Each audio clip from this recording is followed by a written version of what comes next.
अकोल्याच्या फडके मैदानावर यंदा शिवजयंतीचा सोहळा मोठ्या थाटामाटानं साजरा करण्याचं ठरवलंय बरं का महाराज।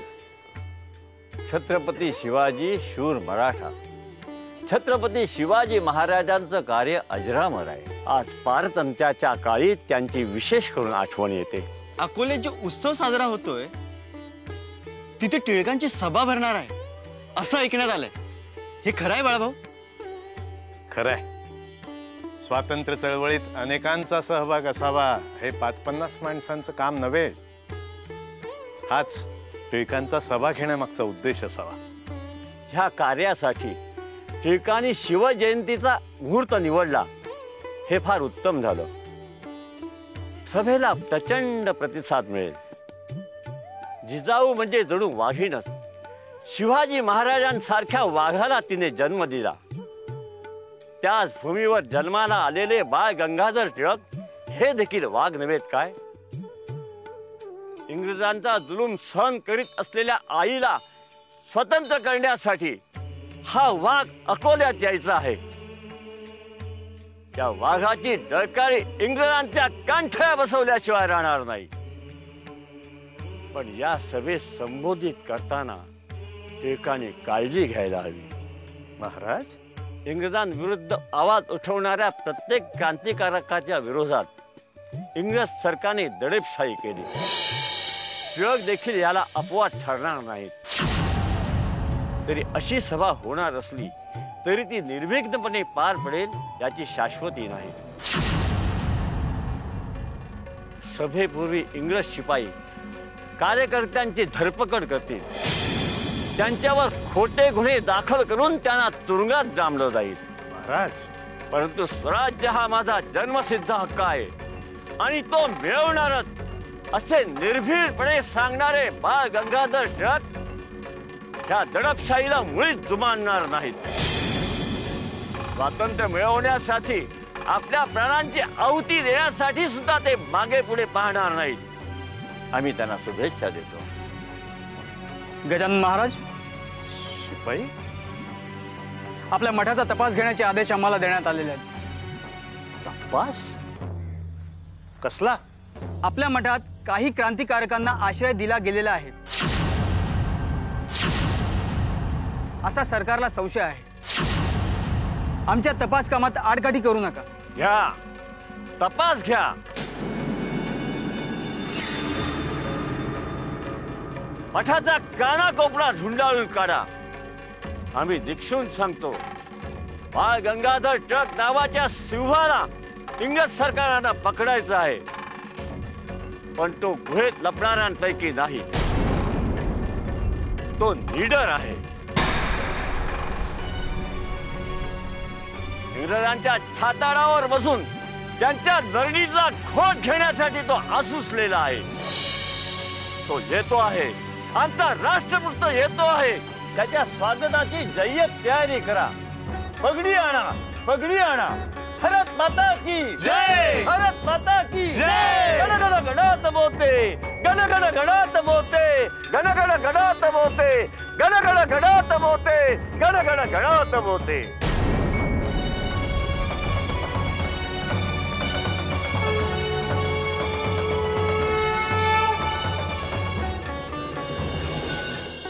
आपण इथे कशासाठी जमलो हे आपणा सर्वांस ठाऊकच आहे।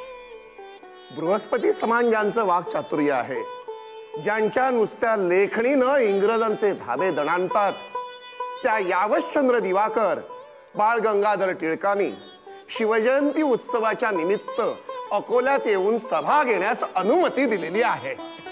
आम्ही उभयतांनी बाळ गंगाधर टिळकांची भेट घेतली तेव्हा टिळक म्हणाले, शिवरायांची जयंती खरं तर वऱ्हाड प्रांतामध्ये खूप आधीच साजरी व्हायला हवी होती।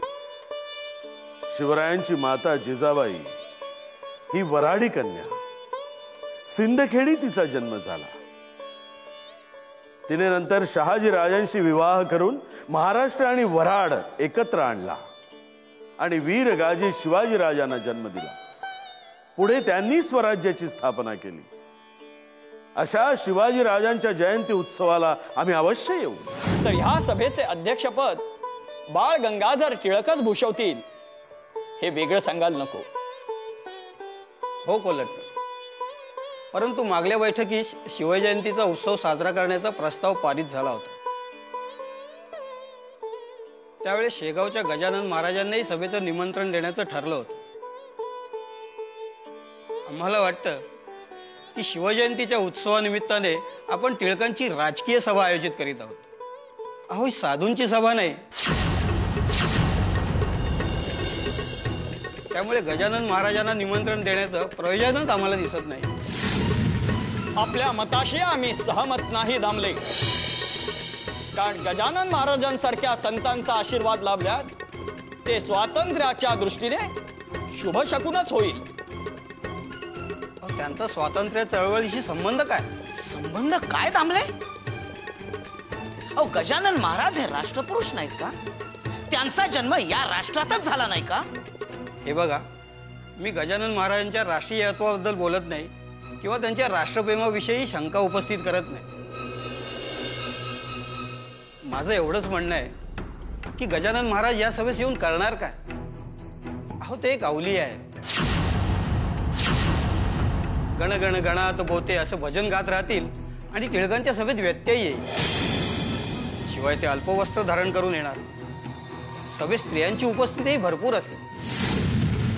तेव्हा या विषयावर चर्चा व्हायला हवी. दामले, विदर्भातील स्त्रियांनाही गजानन महाराज परिचित आहेत. दिगंबर अवस्थेतही ते त्यांना पूजनीय आहेत. तेव्हा या विषयावर आता चर्चा करणं अनुचित आहे. हे बघा, मी गजानन महाराजांचा विरोधक नाही. माझं म्हणणं एवढंच आहे की गजानन महाराजांच्या उपस्थितीमुळे टिळकांची सभा घेण्यामागच्या मूळ हेतूला तडा जायला नको. नाही दामले. उलट पक्षी महाराजांच्या उपस्थितीमुळे राजकारणापेक्षा अध्यात्माकडे ओढा असणारा मोठा वर्ग या सभेत आकर्षित होऊ शकतो. त्यांना देखील टिळकांचे विचार ऐकावयास मिळतील आणि स्वातंत्र्याच्या चळवळीत सहभागी होणाऱ्यांची संख्या द्विगुणित होईल. आपणास काय वाटतं खापर्डे? कोल्हटकर, खरं आहे तुमचं म्हणणं. मी आपल्या मताशी सहमत आहे. ठीक आहे. गजानन महाराजांना या सभेस निमंत्रण देण्यावर आपणा सर्वांचं एकमत असेल तर मी माझा विरोध मागे घेतो.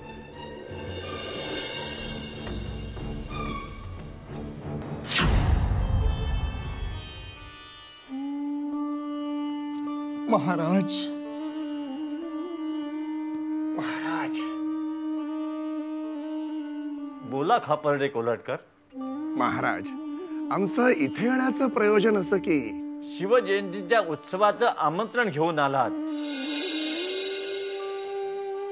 जाणतो आम्ही.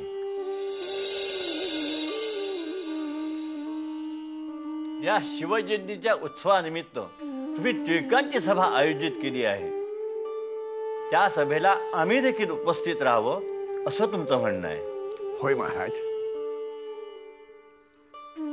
टिळकांच्या सभेनिमित्ताने अनेक राष्ट्रभक्त अकोल्यात जमतील. आपण जर तिथे येऊन मंडळींना आशीर्वाद दिलात तर राष्ट्राच्या कार्याला ते प्रेरणादायी होईल. हो, आम्ही अल्पवस्त्र धारण करून या सभेला उपस्थित राहू. गण गण गणात बोते हे भजन तिथे गात राहू. आपल्यासारख्या राजकीय सभेत आम्हा अवलियाचं काय काम? ही काही साधू संतांची सभा नव्हे महाराज. असं तुमच्या त्या सुधारकांचं मत आहे. त्याला काय करणार? काय हो, तुम्हाला विचारतोय. क्षमा करा महाराज, आपण सर्व जाणता, परंतु हाताची पाची बोटं सारखी नसतात. त्याप्रमाणे माणसा माणसात मतांतर असतं. चर्चेअंती आपणा सहस्नेह आमंत्रण करावं असं ठरल्यावरच आम्ही इथे आलेलो. आपण सभेस यावं ही विनंती. आम्ही येऊ, अवश्य येऊ. राष्ट्राचा उद्धार करण्यासाठी बाळ गंगाधर टिळक योग्य व्यक्ती आहे आणि ह्या कार्यासाठी त्यांचा या भूमीवर जन्म झाला आहे. आम्ही येऊ, अवश्य येऊ. गण गण गणात बोते, गण गण गणात बोते, गण गण गणात बोते, गण गण गणात बोते.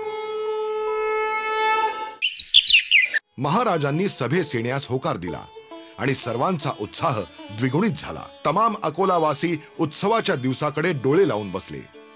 हा हा म्हणता काळ लोटला आणि सभेचा दिवस नजीक येऊ लागला. बोला खापर्डे. शिवजयंती उत्सवाची जय्यत तयारी सुरू झालेली आहे. बाळ गंगाधर टिळकांची सभा अकोल्यात होऊ घातलेली आहे. त्यामुळे जनतेमध्ये प्रचंड उत्साह निर्माण झालेला आहे. आपले विचार ऐकण्यासाठी लोकांचे कान आतुर झालेले आहेत. हो, पण आमचे विचार नुसते ऐकून आपापल्या निवासस्थानी जाऊन स्वस्थ बसू नका म्हणावं, तर आमचे विचार आचरणात आणा म्हणावं. अजूनही आमचे विचार आचरणात येताना दिसत नाहीयेत, म्हणूनच स्वातंत्र्य मिळण्यास विलंब होतोय. खरंय, पण आजच्या या सभेमध्ये दुग्ध शर्करा योग जुळून येणार आहे बरं का. तो कसा? आमची सभा पार पडताच इंग्रजांना उपरती होऊन ते आपल्या देशाला स्वातंत्र्य बहाल करणार आहेत की काय? नाही, पण स्वातंत्र्याची पहाट पाहण्यास आता जास्त वेळ प्रतीक्षा करायला लागणार नाही असे शुभ संकेत या सभेमध्ये मिळण्याची शक्यता आहे. हो, कारण साक्षात गजानन महाराजच या सभेत उपस्थित राहणार आहेत. वा वा, फारच छान, फारच छान. श्री संत गजानन महाराजांची उपस्थिती आणि त्यांचा आशीर्वाद लाभणं हा खरंच शुभशकुनच म्हणायला हवा.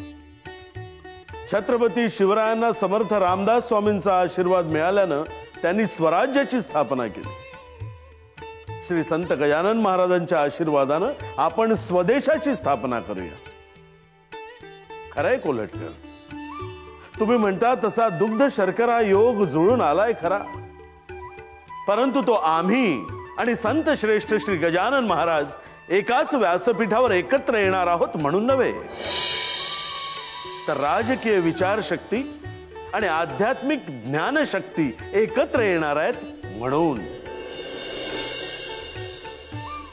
राजकीय विचारांवर आध्यात्मिक शक्तीनं वरदहस्त ठेवला तरच स्वतंत्र राष्ट्राची स्थापना होते आणि अशा राष्ट्राची ओळख जगाच्या नकाशावरून कधीही कुणीही मिटवू शकत नाही. हाच विचार आम्हाला सामान्य जनतेपर्यंत पोहोचवायचा आहे, परंतु त्यासाठी भगवद्गीतेचं सोप्या भाषेत निरूपण होणं आवश्यक आहे. पण ब्रिटिश राजवट आम्हाला सवड मिळू देईल तेव्हाच हे कार्य आमच्या हातून घडू शकेल. बाळ, तुम्ही बरोबर बोलत आहात. देश आणि धर्म यांना सारखंच महत्व आहे. देश हा देह, तर धर्म हा आत्मा आहे. देश जगला तरच धर्म जगेल, अर्थात संस्कृती अध्यात्म बुडेल. या देशाच्या आभाळावर तुम्ही सूर्यासारखे तळपत आहात. त्या सूर्याला ग्रहण लागल्याचं पाहणं आमच्या नशिबी आहे. तरीही आम्ही येऊ. ग्रहण हे तात्पुरतं असतं. तुमच्यासारख्या ध्येय सूर्याला कायमचं झाकून ठेवण्याचं सामर्थ्य कुणाच्यातही नाही. इंग्रजात एवढं सामर्थ्य नाहीच नाही. गण गण गणात बोते, गण गण गणात बोते, गण गण गणात बोते, गण गण गणात बोते, गण गण गणात बोते, गण गण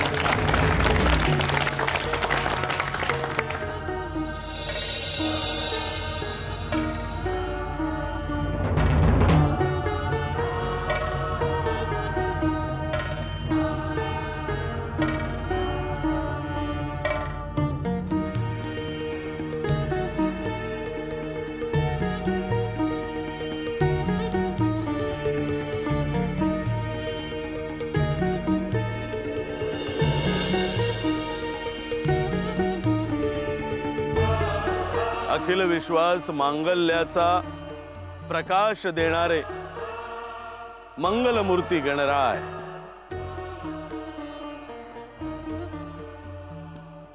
आणि लखलखती समशेर उंचावून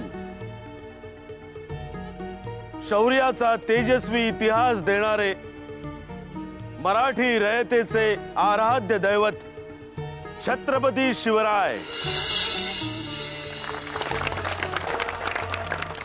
आणि संत शिरोमणी श्री गजानन महाराज यांना आम्ही वंदन करतो. स्वातंत्र्य सूर्य तर आम्ही पाहूच पाहू, पण हा ज्ञान सूर्य आज प्रत्यक्ष याची देही याची डोळा आपण बघतो आहोत, हेही नसे थोडके. भारत माता की जय, भारत माता की जय, हर हर महादेव, हर हर महादेव. लोक आजच्या या सभेचा इतिवृत्तांत कळल्यानंतर इंग्रज सरकारचं धाबं दणाणल्याशिवाय राहणार नाही.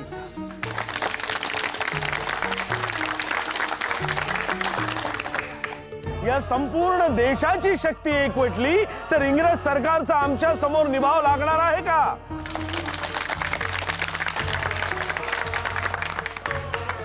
ज्या देशामध्ये गाईला गोमाता म्हणून पूजलं जातं, त्या देशातली जनता आपल्या जन्मदात्या आईला आणि त्याही पुढे आयुष्यभर सांभाळ करणाऱ्या मातृभूमीला किती मान देत असेल याचा केवळ विचार करावा इंग्रज सरकारने.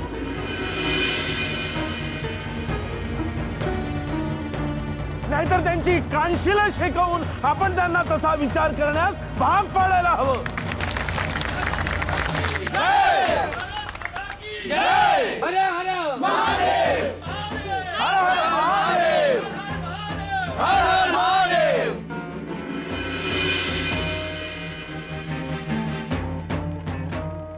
आम्ही सुसंस्कृत आहोत. दुसऱ्यांच्या घरात शिरून त्यांच्या आया बहिणींना बेगमी करायला भाग पाडणं आमच्या संस्कृतीत बसत नाही. आम्ही दुसऱ्याच्या धर्माचा दुस्वास करत नाही,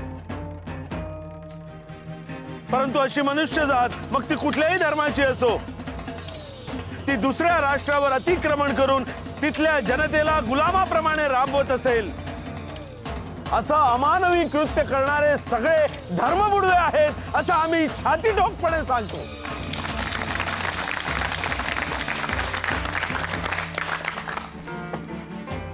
पण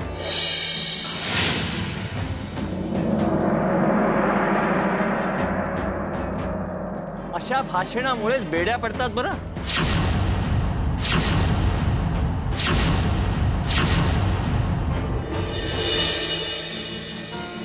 आमचं काही चुकलं का महाराज?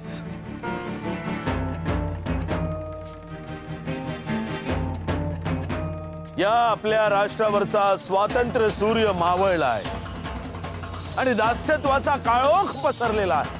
अशा काळोखात साथ पडणारी जनता प्रेतवत असते आणि त्या प्रेतवत जनतेला वस्तुस्थितीचं ज्ञान करून देऊन स्वातंत्र्य लढ्यासाठी प्रवृत्त करणं हे आम्ही आमचं कर्तव्य समजतो. मग हे कार्य करत असताना आमच्या हातात बेड्या पडल्या तरी बेहत्तर. बोला भारत माता की जय, भारत माता की जय.